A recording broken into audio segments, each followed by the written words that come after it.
বা মক্কা, এবং প্রথম ইন্না আউওয়ালা বাইতিন উযিআ লিন-নাস, আল্লাহ তাআলা বলেন যে প্রথম ঘর হলো মক্কা, মানুষের জন্য যা নির্মাণ করা হয়েছিল। আল্লাহ তাআলার ফেরেশতারা তাফসীর ইবনে কাসিরের ভিতরে এসেছে, তাফসীর ইবনে কাসিরের ভিতরে এসেছে আদম আলাইহিস সালাম পৃথিবীতে আসার অন্তত 1000 বছর আগে ফেরেশতারা প্রথম এই জমিনে ঘর নির্মাণ করেন আল্লাহর ইবাদতের জন্য, সুবহানাল্লাহ। এরপরে আদম আলাইহিস সালাম আসলেন, ঘর সংস্কার করলেন। নূহ আলাইহিস সালামের সময় প্লাবনে সেটা নষ্ট হয়ে গেল, আল্লাহ তাআলা সে ঘর নিয়ে সপ্ত আসমানে বাইতুল মামুরকে রেখে দিলেন। এরপরে আবার ইব্রাহিম খলিলুল্লাহর মাধ্যমে আল্লাহ তাআলা আবার বাইতুল্লাহকে পুনর্নির্মাণ করলেন।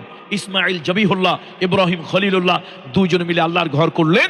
আল্লাহ তাআলা সেই ঘরের কাছে বলেন, ইব্রাহিম ওয়াজ্জিন ফিন্নাস বিল হজ, হে ইব্রাহিম তুমি আমাকে লোকদেরকে আযান দাও আমার ঘরে হজ করার জন্য, জিয়ারত করার জন্য।